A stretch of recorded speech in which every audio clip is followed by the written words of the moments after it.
Buenas noches. Vamos a dar inicio a este diálogo público al que han convocado la Dirección General de Comunicación Social de la Universidad Nacional Autónoma de México y el Instituto Aspen en México, para hablar justamente del tema del que se está hablando en todo el mundo y del que se hablará seguramente todavía durante muchas semanas y meses: el análisis de los resultados electorales en los Estados Unidos. Para ello contamos con la participación de 3 distinguidos universitarios: la doctora Paz Consuelo Márquez Padilla, que fue directora general del Centro de Investigación sobre América del Norte de la universidad, y actualmente es investigadora, doctora en Relaciones Internacionales, con estudios de posgrado en el Instituto Tecnológico de Massachusetts, y de 2 muy distinguidos egresados de nuestra universidad, embajadores ambos, abogados y economista en su caso, el licenciado Francisco Suárez Dávila, quien ha sido subsecretario de Hacienda, fue presidente de la Comisión de Hacienda de la Cámara de Diputados y recientemente, hasta hace unas cuantas semanas, embajador de nuestro país en el Canadá, y de un hombre de la cultura, escritor, y también con una carrera diplomática impresionante. Ha sido nuestro embajador en los Estados Unidos, lo ha sido en Londres, en Moscú, en Berlín, en Madrid y recientemente en La Habana. Me refiero al licenciado Juan José Bremer. A todos ellos, muchas gracias, bienvenidos, y empezamos inmediatamente con la discusión. Bueno, esta fue algo que sorprendió a los mismos republicanos. Yo creo que sorprendió al mismo Trump, porque no tenían estas expectativas. De alguna forma se vio que las encuestas no funcionaron. Todas las proyecciones también que se hacían daban una diferencia de 70 y 30 y de repente arrasó. Resulta que el candidato Trump, que nadie pensaba que iba a poder ganar, ganó arrasando y tiene ahora un mandato en los Estados Unidos. O sea, es verdaderamente muy sorpresivo. Fue una gran elección. ¿Por qué? Porque es histórica, porque los 2 candidatos, uno, si ganaba, era una mujer, que hubiera sido un gran triunfo para el sector femenino, pero otra que llega un empresario, alguien que llega en contra del establishment, que llega fuera de los partidos, que llegan como independientes, al igual que Sanders, como llegó de fuera, que esto es lo que nos tiene que hablar de qué sucedió en Estados Unidos, que 2 personas que están de fuera, que juegan fuera de los partidos, tienen una importancia fundamental en esta elección, que son Sanders y el ganador, el presidente Trump. ¿Qué pudo haber pasado, Juan José, Francisco? ¿Cuáles pueden ser algunas de estas razones que nos dice Paz Consuelo? ¿Ahí hubo algo, en su opinión? ¿Qué resaltarían? Bueno, yo creo que hay obviamente muchas razones, pero una de las que me parece muy interesantes de cómo se dieron los resultados de las elecciones es que Hillary recibió una verdadera paliza en todos los estados industriales del norte, del medio oeste de Estados Unidos. Son estados industriales en que la tecnología, el empleo ha caído diametralmente. Y casi todos esos estados, Wisconsin, Michigan, Ohio, todos esos estados los ganó casi todos, los ganó Trump. Quiere decir que había un enorme malestar social y económico por razones de desempleo, no, por cierto, todas debidas al libre comercio, mucho simplemente el cambio tecnológico que dejó a muchas industrias y a muchos trabajadores absolutamente impreparados para hacer frente a estos nuevos retos. Yo que en términos generales había una sociedad, por distintas razones, muy molesta, sobre todo la población tradicional, blanca, de cuello de trabajadores. Allá había un enorme malestar y yo creo que nadie pudo entender más que Trump este malestar. Y ahí fue donde captó un gran número de votos. Es un cambio histórico. Yo creo que simplemente el triunfo de Trump es el síntoma de problemas sociales y económicos muy serios en Estados Unidos que no se habían abordado y que no estaban identificados. ¿Qué piensas, Juan José? Sí, yo creo que ya Pasconsuelo y Francisco han anticipado cosas con las que concuerdo. Es evidente que hay razones muy de fondo, más allá de la demagogia o de la gran audacia y astucia de Trump de entender esta inconformidad. Esto se ha ido incoando a lo largo de los años. Hay problemas de la globalización, problemas de la automatización, el arrastre de la crisis financiera de 2008, que en un momento dado simplemente generó políticas de austeridad, castigó a la población en general en programas sociales. Hay un aumento de la desigualdad en Estados Unidos, los resentimientos de la desigualdad en un momento dado en los distintos segmentos sociales.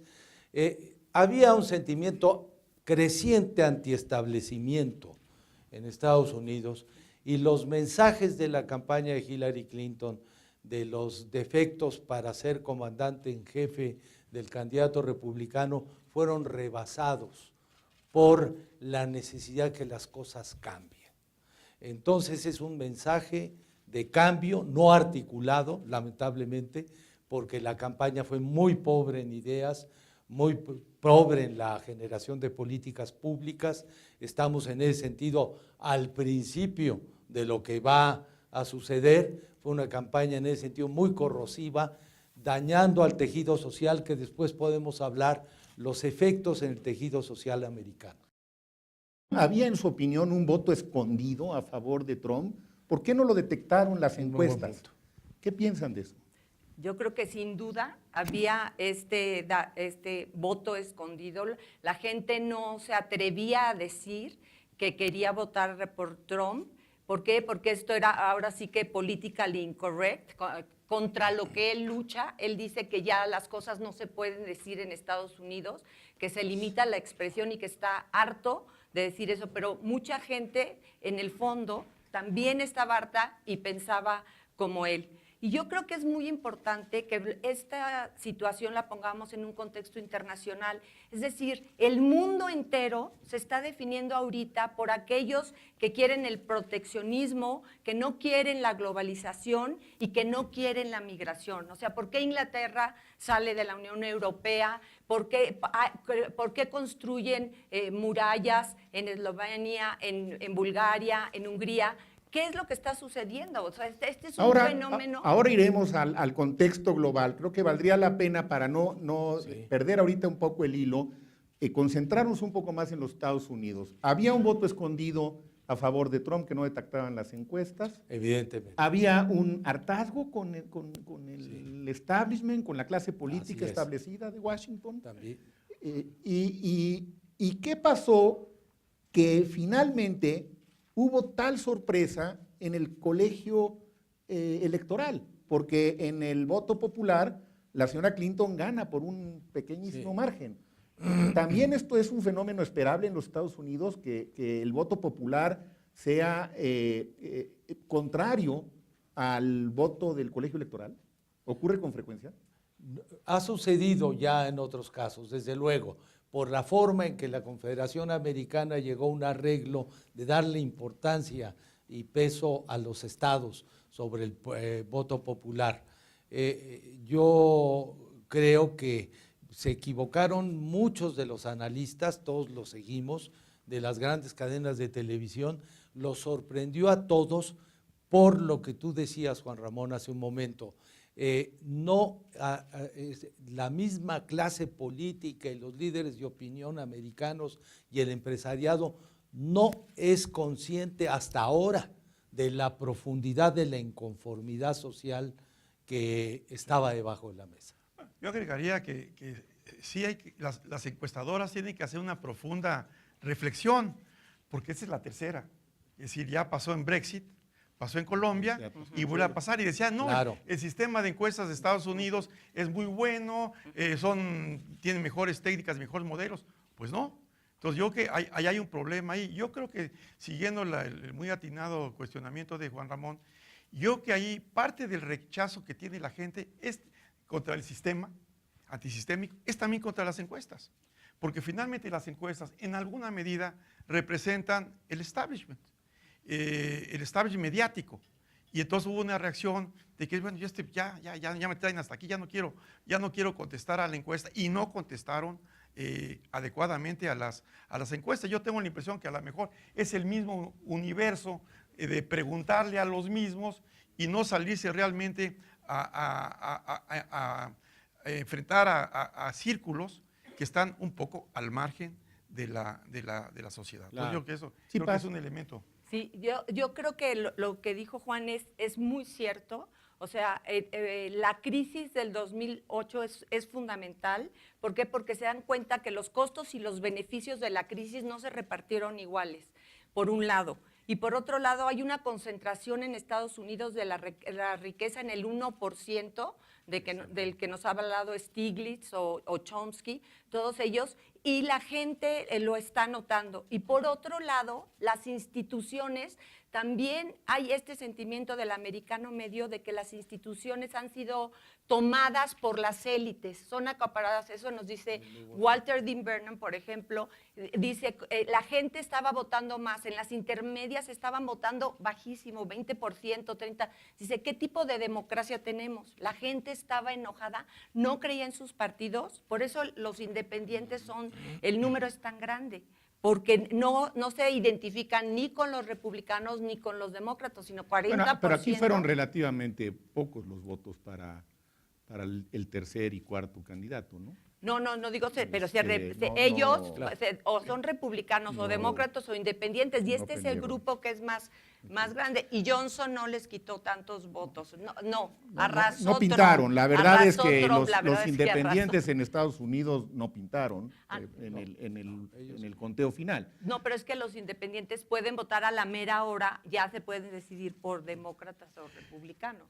Sí, claro. Bueno, no todo mundo tiene una afiliación partidista. Exacto. Eso es el punto. Sí, Francis. Yo agrego un tema que me parece importante. Como al seguir los mapas electorales estado por estado, muchos de los votos que decidieron finalmente los resultados en estos estados muy cerrados, otra vez esos estados que fue una sorpresa para el equipo de Hillary, los estados industriales del norte, del medio oeste norte, fueron votos que podríamos decir casi votos rurales, de pequeñas comunidades. Es decir, las encuestas no llegaron a estos trabajadores, a estos agricultores que estaban en pequeñas comunidades fuera de los grandes centros urbanos, que esto, por cierto, es una enseñanza para México. Claro. ¿Un subregistro en las encuestas?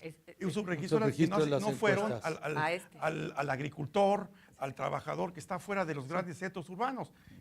Y yo creo que en general la votación fue bastante predecible. Las grandes sorpresas son en esos estados industriales, en declive, que los ha desplazado, como también señalaba, la tecnología, la automatización y demás. Ahí fue donde hubo ahí se rompió un círculo azul que había sido. Ahora, en estas primeras horas, después de los resultados de esta madrugada, han surgido, digamos, como dos grandes corrientes de opinión en los propios Estados Unidos. Quienes dicen, del lado de los simpatizantes de Hillary Clinton, esta es una gran tragedia para la democracia americana. Y quienes dicen, del lado de los simpatizantes de Trump, esta es una muestra fehaciente de que la democracia americana está más viva que nunca y está vigente. Digamos, serían como dos concepciones casi excluyentes la una de la otra. ¿Qué piensan de este planteamiento de los vencedores y de los perdedores? ¿Cómo queda la democracia norteamericana?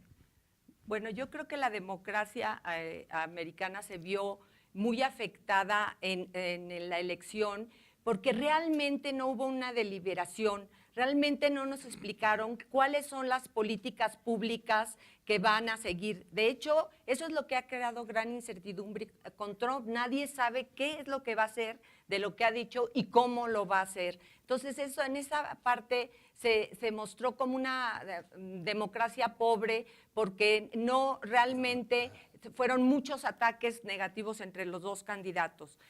Sin embargo, yo creo que ahorita que tanta gente fue a votar, eso no lo podemos negar, es una muestra de la democracia. Los de Trump están diciendo, finalmente son las masas, el ciudadano, queremos que el gobierno regrese a nosotros y está regresando a nosotros. Aquí yo creo que lo que tenemos que ver es si todo por lo que luchaban los demócratas también se incluye en este proceso. Es decir, que Trump al mismo tiempo respete los pesos y contrapesos del sistema norteamericano, porque no ha sido un jugador que lo ha hecho así. O sea, él decía que no iba a aceptar las elecciones si no ganaba él, ¿no? ¿Tragedia o muestra de vitalidad para la democracia americana? Si creemos en la misión pedagógica del debate democrático, este proceso electoral ha sido un fracaso. Es decir, no contribuyó a un análisis inteligente de la problemática, sino incluso generó una narrativa xenófoba, agresiva, llevando toda la inconformidad social por los caminos menos adecuados. Sin embargo, si creemos que la democracia en un momento dado debe de defender la capacidad del sufragio, evidentemente la democracia americana funcionó en contra de lo que insinuaba el candidato triunfador a lo largo de los últimos días, que considera que esto estaba trampeado. Es decir, esa parte de la democracia, entonces yo diría, la parte pedagógica, constructiva de una sociedad abierta quedó muy mal. Y la parte del respeto al sufragio demuestra que los Estados Unidos tienen una vigorosa andamiaje institucional que funciona. Pero entramos ahora al segundo capítulo. Esto es lo que terminó ayer la campaña.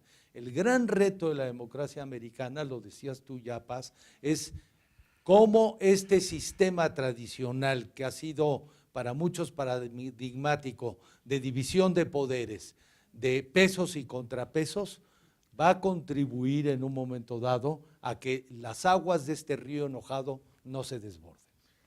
Quiero recordar que estamos conversando desde la Casa de las Humanidades con la doctora Paz Consuelo, que ha sido directora del Centro de Investigaciones sobre América del Norte, con el embajador Juan José Bremer, que ha sido embajador en Washington y recientemente en La Habana, con el embajador Francisco Suárez Dávila, que lo ha sido en Canadá y que fue también subsecretario de Hacienda. Bueno, Francisco. Yo voto de tus dos preguntas, yo voto casi diría con algunos matices, pero inequívocamente de que esta fue una buena noticia. Yo creo que esto lo que permitió fue que afloraran una serie de inconformidades, una serie de antagonismos que ya estaban ahí. Efectivamente, como ya aquí se ha comentado, el rechazo de amplios grupos de la población contra los políticos, contra Washington, contra la desigualdad, contra los medios, que eso también tiene que pesar los medios, porque después de una campaña despiadada del Washington Post casi todos los días y del New York Times, pues casi resultó contraproducente. Entonces, yo que todo esto pudo aflorar, no se inventó, ya estaba ahí. De hecho surge, ¿por qué el voto, como ya se comentó, por qué el voto negro no va por Hillary? Porque el voto negro decía, es que llevo 8 años que me están dando a tole con el dedo y no pasa nada. Otra manifestación muy importante, salió a la calle el voto latino. Ese fue un acicate para que saliera el voto latino. Entonces, yo creo que va a ser, ¿hay polarización? Pues sí, Estados Unidos es un país muy polarizado, ya lo era, por razones de tipo social, económico y políticos, pero yo creo que todo esto que ha aflorado, básicamente lo que refleja es la vitalidad del sistema político y de la democracia norteamericana. Obviamente también necesito un poco la frase esta de Churchill, que es muy buena, ¿no? Después de hablar media hora con un ciudadano medio, pues me convenzo que el sistema democrático no es muy bueno, ¿verdad? Porque se va al mínimo común denominador. Pues sí, se fue a un mínimo común denominador, pero esa es la realidad de Estados Unidos. Los discursos, tomémosle unos minutos para analizar los discursos de las últimas horas. El discurso de hoy en la mañana de Hillary Clinton, Paz Consuelo, ¿qué te deja? ¿Qué análisis nos haces? Pues yo creo que ella trata de mandar su narrativa a Trump, decirle no por todas las cosas que nosotros luchamos, esta idea de incluir a todas las minorías en Estados Unidos no se puede olvidar porque hayamos perdido. Yo creo que esto es lo más importante que iba a pasar a cualquiera de los dos ganadores. La sociedad está, como han dicho todos, muy dividida. Todos los republicanos se consideran muy conservadores, los demócratas se consideran muy liberales y no hay este centro medio que había dominado muchas veces en Estados Unidos. Se fueron hacia los extremos. Y entonces lo que toca ahorita es, ninguno de los dos podía olvidar el movimiento del otro. Y lo difícil de ahorita va a ser cómo incluir a todos estos grupos de una sociedad muy dividida, muy enconada, que ha salido un sentimiento de clase muy fuerte. Y que curiosamente yo creo que lo que Hillary Clinton no se dio cuenta es que fíjense que Trump le robó la narrativa al Partido Demócrata. El Partido Demócrata era en contra de los tratados de libre comercio y era en contra de la migración. ¿Por qué? Porque su base principal eran los sindicatos y se olvidó de esto y consideró que los estados donde había los sindicatos y que siempre ganaban los demócratas iban a seguir ganando. ¿Y cuál sorpresa? Trump sí se dio cuenta del enojo. A ver, el discurso de Trump de esta madrugada, ¿qué les pareció? Yo nada más simplemente diría, cumple con el protocolo de la victoria, pero me indica poco porque lo importante va a venir en las próximas semanas, ¿no? Es decir, es un discurso de cortesía, de formato normal. A mí lo que me preocupa es más que sus palabras de hoy, es el acomodamiento de las fuerzas y lo que va a hacer Trump con un Congreso en donde la Cámara de Representantes tiene una mayoría muy cómoda, en la Cámara de Senadores tiene una mayoría de 4 o 5 escaños que son fundamentales para cumplir algunas de sus promesas. ¿Qué va a hacer con esas promesas incendiarias en donde en el Partido Republicano tiene también gentes que lo apoyaron simplemente en la apariencia? Yo creo que Trump tendrá en el Congreso una mayoría, en el Senado menos cómoda de lo que parece. Hay que ir más allá. Hay un sector muy importante de los senadores que están a favor de la globalización, que son los abogados del libre comercio y que han sido los impulsores del libre comercio y de todos en los últimos años en Estados Unidos. Entonces, ahora que se aplaquen las aguas y que veamos la verdadera correlación de fuerzas, veremos qué tanto podrá Trump hacer y a qué va a recurrir si no puede hacer. El discurso conciliador no te merece, pues, demasiado. Yo creo que cumple con el protocolo. Hasta ahí. ¿Y qué tanto pierde Obama? Yo quizás comentaría un poco en esto. O sea, yo realmente sí advierto una señal cautelosamente positiva y optimista, que no se da solamente con este discurso, forma parte de una tendencia que ya se había venido dando, sobre todo en la última semana. En la última semana creo que Trump se fue en un sentido de moderación. Inclusive hay esta parte que tiene sentido del humor, no hay duda. Cuando se autodice en un discurso, Trump, mantente, focaliza, céntrate en los temas, no te vayas por la libre, no te desvíes. Pero esa semana ya había una semana con una tendencia de moderación. Ese discurso breve da esa señal de moderación. Primero, pues, ¿qué le va a decir a Hillary después de que Hillary se salió de la sala del partido de demócratas y conceder la derrota? Pues puede otra vez criticar. Sin embargo, empezó por ahí, agradeciendo a Hillary, felicitándola, que fue una señal de unidad. Hablar de la unidad entre todos los americanos. Eso también fue una señal. No agredió a ningún país, al contrario, dijo vamos a negociar, apertura hacia todos los países.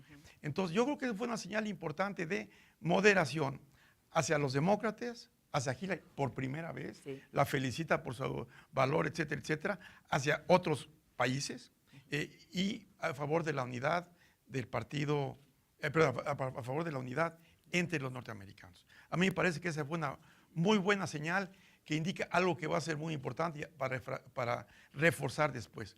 Una cosa, ayer lo demostró, una cosa es un candidato y otra cosa es un presidente electo y un presidente. Ayer demostró que un presidente electo se comporta de manera distinta de cómo se comporta un candidato. O sea, el discurso, digamos, arranca mejor de lo que hubiera podido tampoco, sí. Fue ocurrir. breve. ¿A ti te deja, digamos, un buen sabor Yo también? también, sí, yo coincido con Francis, que realmente él nunca esperábamos que fuera a agradecer a Hillary cuando en los medios se estaba diciendo que ella tenía que conceder y Hillary se negó a conceder públicamente como era obvio que debería hacer. Fueron tantas las críticas en la televisión que entonces ella sí hace la llamada y concede, ¿no? Y él lo tomó bien. Él pudo haber hecho una de sus bromas o de sus ataques contra ella y no lo hizo así. A mí sí en particular me gustó esto que dijo que está dispuesto a negociar con todos los países, porque todos los países están en una situación crítica dado esta situación que va a cambiar la geopolítica mundial, ¿no? Ahora sí el tema Obama, Juan José, ¿es el gran derrotado? Bueno, yo creo Después de Hillary, por supuesto. Obama, yo creo que tiene ya un legado histórico firme. Todos hemos visto cómo luego en sistema democrático tú pierdes y ganas, pero al final hay un asentamiento histórico, tiene un prestigio internacional muy grande, tiene desde luego la hazaña de haber sido el primer presidente de origen afroamericano que llegó a la cabeza de los Estados Unidos. Creo que en el corto plazo, es decir, obviamente es una derrota, lo es como para Hillary, para él y para su legado, y con lo que se llama el Obamacare, que va a ser una de las primeras cosas que yo creo que Trump va a abordar, pero yo le apuesto a la perspectiva histórica y no a 50 años, a 10 años. A 10 años. Ya empezamos entonces a entrar en esta parte central de nuestra conversación, que es los impactos de todo esto. ¿Qué podemos anticipar? Ya nos decía el embajador Bremer, bueno, el Obamacare seguramente es de lo primero que se revisa y seguramente junto con ello otras disposiciones que son propias del despacho del Ejecutivo, que no tienen que pasar por Congreso, etcétera, y que seguramente veremos varias cosas en esa misma dirección. Pero en el contexto más amplio, en el contexto global y particularmente en el contexto de la relación bilateral y de nuestro país, ¿cuáles pueden ser realmente algunas de las consecuencias que tiene el resultado de esta elección en México en el corto y en el largo plazo? Ya empezamos a ver desde el mismo momento que se iba conociendo la tendencia, la volatilidad de nuestra moneda y el impacto en el tipo de cambio. Francisco, en el ámbito de la economía nacional, ¿qué podemos esperar con todo esto? Mira, una palabra que prácticamente resume todo, hay que esperar en el ámbito económico y financiero mundial, internacional, una palabra que va a ser volatilidad. Va a haber una enorme volatilidad en el los tipos de cambio, en los mercados bursátiles, en las expectativas de los distintos agentes. De aquí hay una primera etapa que es de aquí al 20 de enero, que finalmente ya toma posesión Trump. Se va a ser un periodo de volatilidad y en que no vamos a ver por dónde se va realmente a ir su gobierno, después a ver qué gabinete va a tener y después qué va a hacer.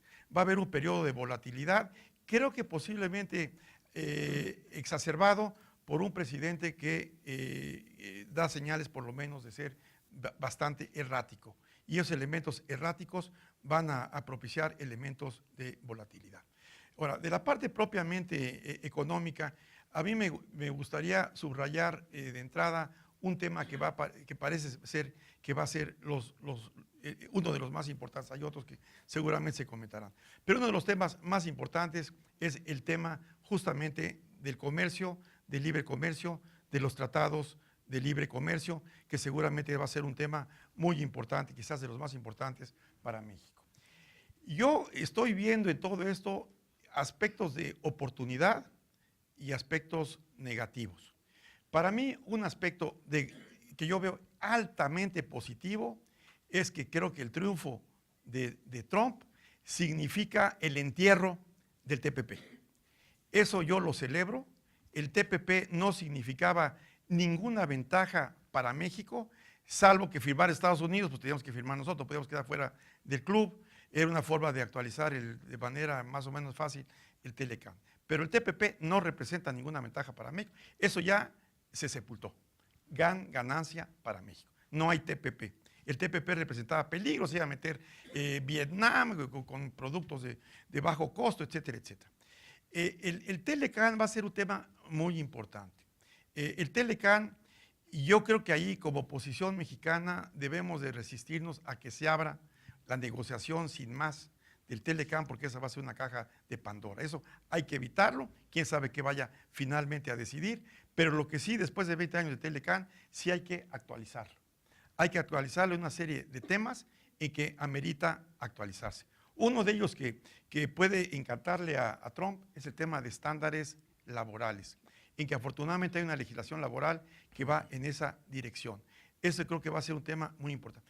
Y hay temas positivos. Voy a dar otro tema positivo de esta negociación económica que vamos a tener que prepararnos muy, muy bien. Pero, por ejemplo, México está sufriendo ahorita evasión fiscal muy importante de grandes empresas transnacionales que evaden el fisco y mandan los recursos a paraísos fiscales. Ese es un tema en que podemos negociar con Trump, porque él tiene el mismo problema. Entonces, mira, ya ves, si hay puntos en común. Hay que sumar esfuerzos frente a transnacionales que a ti y a nosotros nos están viendo la cara mandando recursos fuera. Entonces, el tema económico comercial va a ser muy buena noticia, sepultar el TPP, hay que renegociar, hay que prepararnos para renegociar el Telecán, no abriéndolo, sino con acuerdos complementarios, que sería la forma más fácil. Pero yo creo que, salvo estos grandes temas, la parte económica, eventualmente, no sin sobresaltos, no sin volatilidad, se va a venir acomodando, como de hecho ya sucedió. Todo el mundo decía, toco madera, espero que el tipo de cambio se iba a ir al día siguiente a 23 de 25 pesos, ¿no? Es lo que decía. Bueno, pues la buena noticia es que, buena noticia relativa, pero buena noticia es que se quedó por ahí de 20 pesos, ¿no? Quiere decir que tampoco hay que ser tan catastrofistas, porque hay cierta lógica en algunas de esas cosas. ¿Qué otro impacto ves tú, digamos, que obligara a México, Pasconsuelo, a replantear su estrategia en la relación bilateral?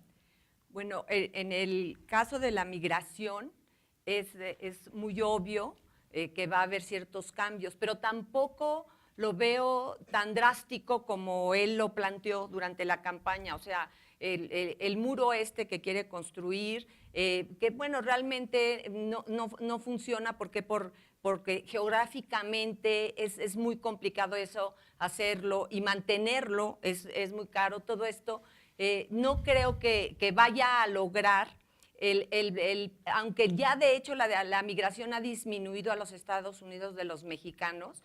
En realidad, lo que es importante es que los mercados laborales son complementarios de alguna forma.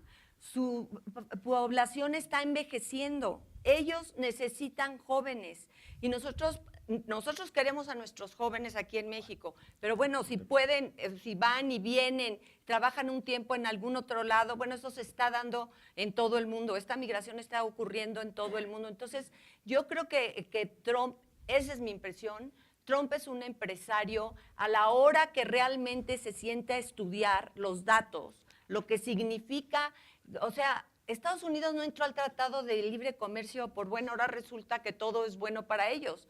Ni todo ha sido bueno para ellos, ni todo ha sido bueno para nosotros. Pues aquí en México muchos criticaron mucho tiempo el Tratado de Libre Comercio. Hay cosas buenas para nosotros y buenas para ellos y malas para ambas áreas, ¿no? Pero yo creo que lo importante es ver este complemento, porque gracias a eso la productividad de sus productos aumentó en el comercio internacional. Entonces, todas estas cosas yo creo que él ya cuando se siente a estudiarlas, cuando vea realmente y con una mentalidad pragmática y de empresario, no creo que tan fácilmente pueda dar vuelta atrás a un mundo globalizado que existe, ¿no?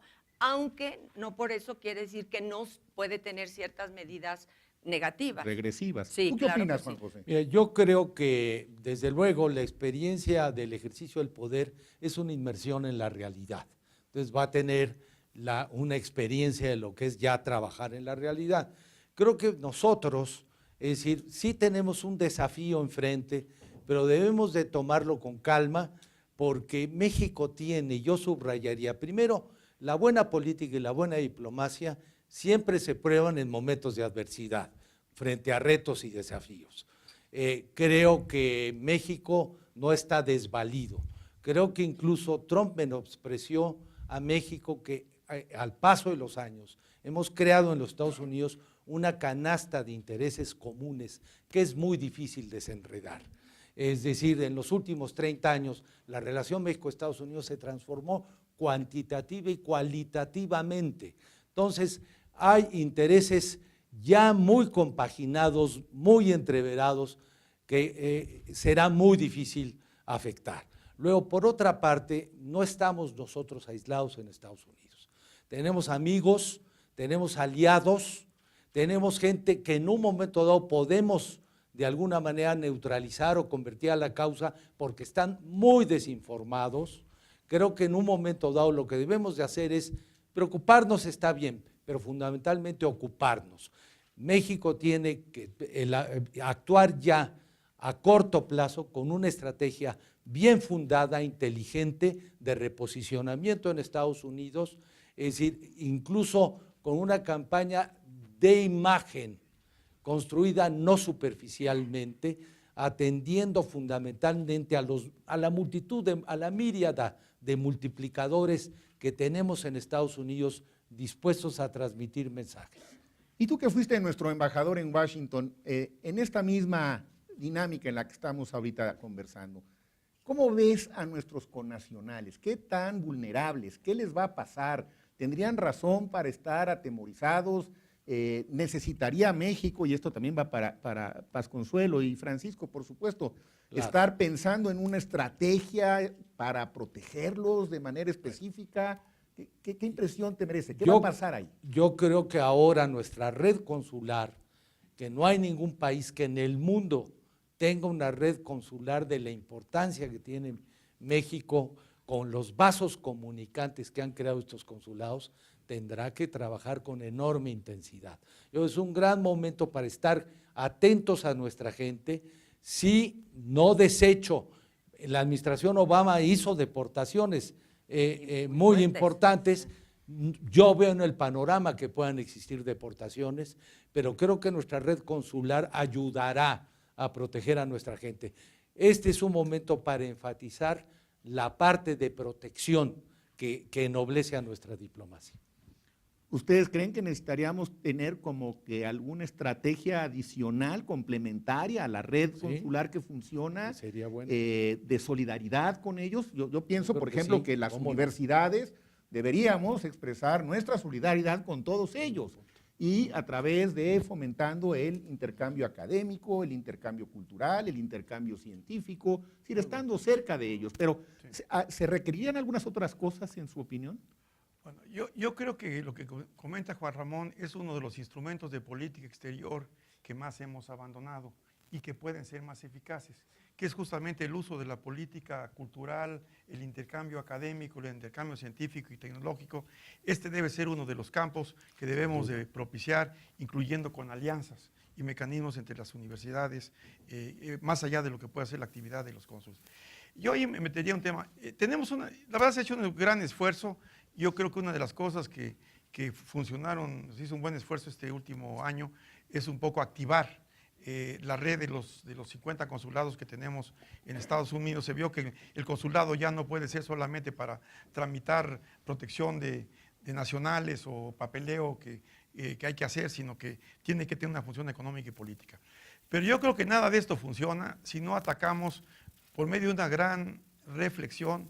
Tenemos que redefinir una política exterior general, que creo que nos falta mucho, una política exterior de Estado, compartido por todos los partidos políticos, con un marco aceptable para todos, consensado, y de ahí una política exterior hacia Estados Unidos, que no puede ser ya la política exterior de antes, porque hubo un cambio muy importante. Tendrá que, en función de las nuevas circunstancias, los problemas que han aflorado en Estados Unidos, que son muchos, tenemos que definir una nueva política exterior bilateral hacia Estados Unidos, que representa un enorme esfuerzo de reflexión. Ese es lo que debe ser, creo que la base de muchos de los esfuerzos. Consuelo, las expresiones, porque las hubo, misógenas de Trump a lo largo de la campaña, ¿crees que son ahora un tema? ¿Te preocupan? Te hago la pregunta específicamente porque creo que tú, mejor que cualquiera de nosotros tres, la puede contestar. Sí, yo creo que realmente fue cuando el nivel de la democracia estadounidense alcanzó su nivel más bajo.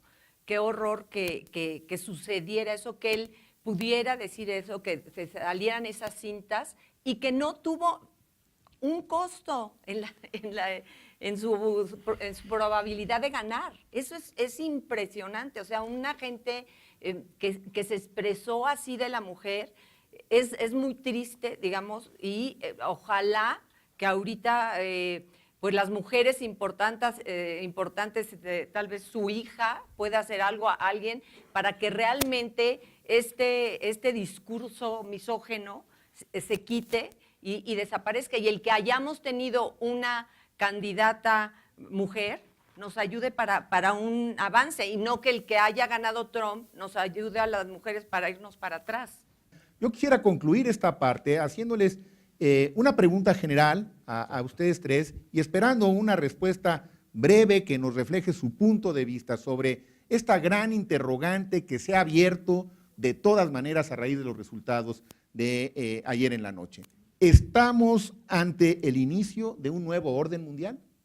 ¿Es de esa magnitud lo que ocurrió en estas últimas horas? Yo sí creo definitivamente, o sea, eso es la incertidumbre que está. Él cuestionó las alianzas tradicionales, NATO, ¿no? La OTAN, perdón. Él cuestionó la relación con China.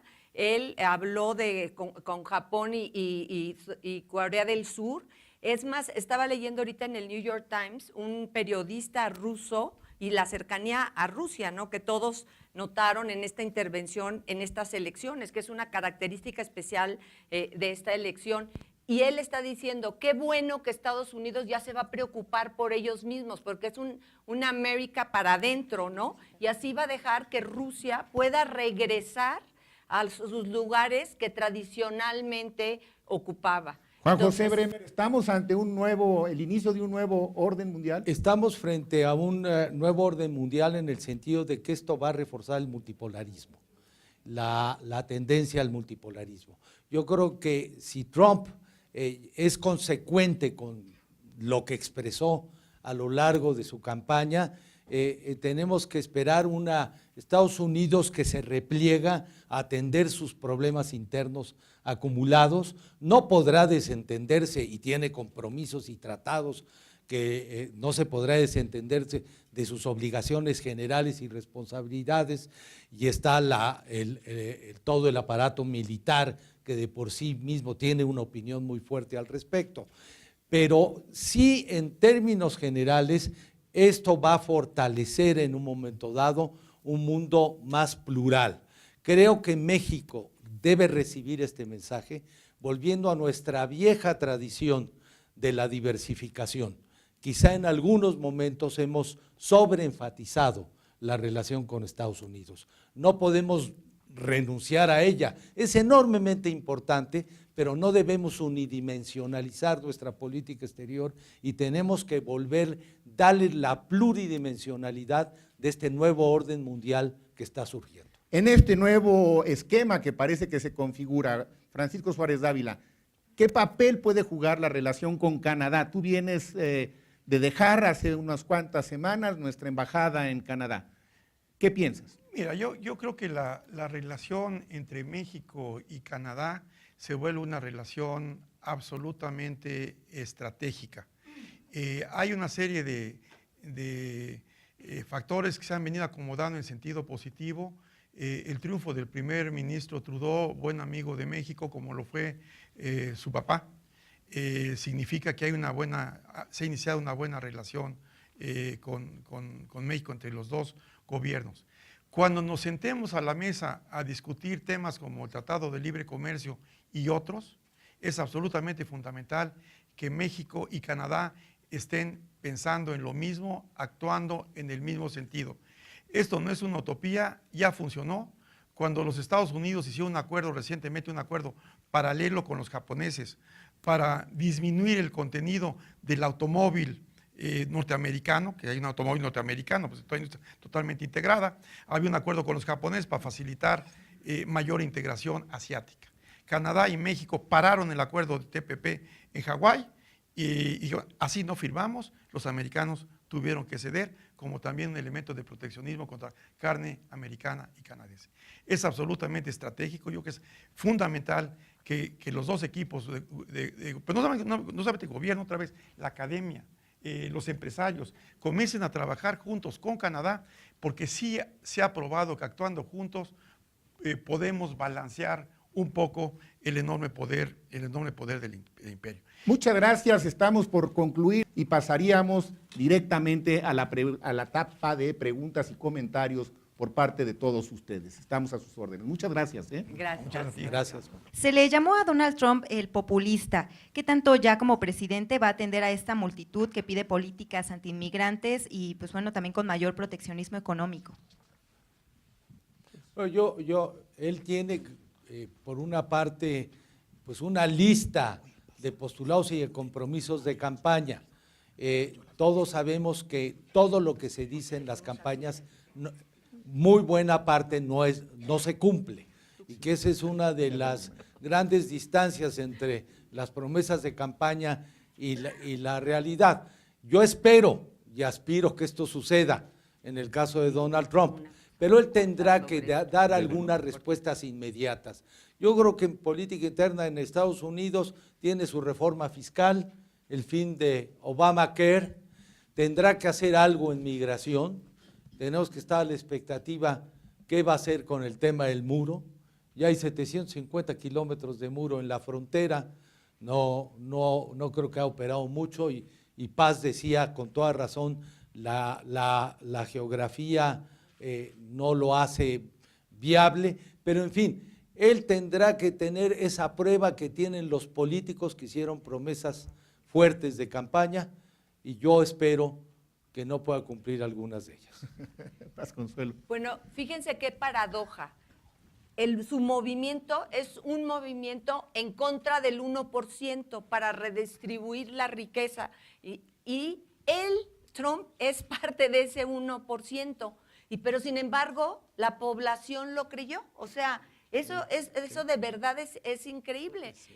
Yo creo que esta visión populista va a ser muy difícil que realmente la lleve a cabo, que realmente dé medidas en el sentido, yo creo que Obama fue un presidente que trató de hacer esos cambios y se encuentra, son muchos intereses, muchas situaciones difíciles que no son tan fáciles de hacer estos cambios, ¿no? Por ejemplo, él no estaba de acuerdo en aumentar el salario. Entonces, yo creo que es más una idea de estrategia de campaña, de ganar a las masas, que realmente, ojalá me equivoque, me quiero equivocar y que sí les cumpla a los grupos menos privilegiados de los Estados Unidos. Pero hay, nada más, si me permiten, ahora meter un poco mi cuchara, porque ha salido el tema del Obamacare. Yo creo que sí hay un riesgo real de que empiece a tomar decisiones que afectan a millones de gentes. El plan de salud de Obama es un plan con limitaciones, es un plan que obviamente a algunos les ha costado más dinero, porque lo que ha logrado es incorporar a su cobertura a 20 millones de norteamericanos que antes no tenían acceso. Y alguien tiene que pagar por eso. Están pagando los que más tienen. Bueno, esa es una, digamos, política social redistributiva. Ahora, es natural también pensar que los empresarios digan, es muy costoso, podemos, pues claro que para ellos les resulta más costoso. Claro. Pero el hecho es que hay una enorme inequidad y a mí, yo sí pondría ahí nada más para en el radar, otra vez, con el ánimo de que ojalá no la cumpla, porque habrá 20 millones de norteamericanos, sospecho que muchos de ellos de origen mexicano, muchos de ellos de origen de otros países, muchos de ellos afroamericanos, muchas de ellas mujeres, ¿no?, que son las que se pueden quedar en aras de tener un sistema menos costoso para los que más tienen, sin la cobertura. Entonces, creo que la pregunta es pertinente y son el tipo de temas que a mí, por lo menos, sí me mantendrían con una enorme cautela. Nada más, yo creo que lo que es el programa de Trump, que no es un programa, es de hecho una mezcolanza enorme, a veces muy contradictoria, en que yo coincido con lo que tú decías, pues realmente encontró un cóctel para darle a cada quien algo que estaba pidiendo. Pero si uno ve todo ese cóctel, hay elementos muy contradictorios. Quiere atacar el problema de la desigualdad, pero quiere bajar los impuestos a los ricos. Bueno, eso no tiene ningún sentido. Está lleno de contradicciones. Ya a la hora de formar un programa de gobierno, tendrá que ordenar todo sinnúmero de ideas, en que, repito, no es tanto populismo, sino que fue todo caso electoral. Vamos a ganar aquí esta clientela, esta clientela, esta clientela. Nada más el segundo, pues, sí le atinó a dos cosas. Que la gente quería cambio, ese es un gran mensaje, le atinó a que quería la gente cambio. Y en materia de libre comercio, yo subrayo algo que tiene mucha importancia, que es el libre comercio, básicamente, el problema del libre comercio, tanto en Estados Unidos, pero también en México, fue que se abrieron las fronteras, se abrió el comercio, pero a diferencia de la Unión Europea, no se establecieron las políticas compensatorias para los perdedores. Entonces, ¿dónde estaban los perdedores? En la industria automotriz, en la zona de Detroit, etcétera, etcétera. Un tratado de libre comercio para funcionar, y es una lección para México, tiene que tener políticas compensatorias para apoyar por capacitación, por financiamiento, por apoyo a nuevas actividades, es lo que tiene, y los europeos lo hicieron admirablemente bien. Esa es una de las lecciones. Y proteccionismo, cuidado, sí puede haber elementos de proteccionismo, porque ahorita tienen un desequilibrio muy fuerte en la balanza de pagos a nuestro favor, sí puede haber elementos de proteccionismo contra México, y ahí sí tendremos que defendernos de forma firme e inteligente. Pues yo quisiera, con esta última intervención, agradecerle en primer lugar a la Casa de las Humanidades, a la Dirección General de Comunicación Social, al Instituto Aspen, la organización de este evento. Agradecerle de verdad a Paz Consuelo Márquez Padilla, mi colaboradora y colega universitaria durante muchos años, su presencia, y a dos universitarios que han tenido un destacadísimo papel en el sector diplomático, en el sector público, en el sector cultural, Juan José Bremer y Francisco Suárez Dávila.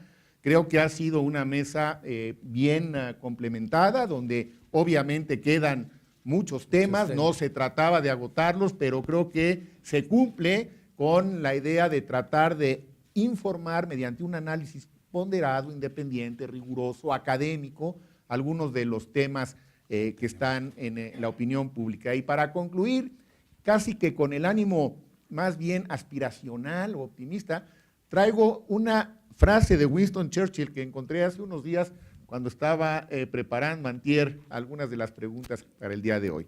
Ojalá siga siendo cierto lo que dijo Churchill en algún momento. Dijo, se puede confiar siempre en los norteamericanos, porque al final harán lo correcto, después, por supuesto, de haber agotado todas las otras posibilidades.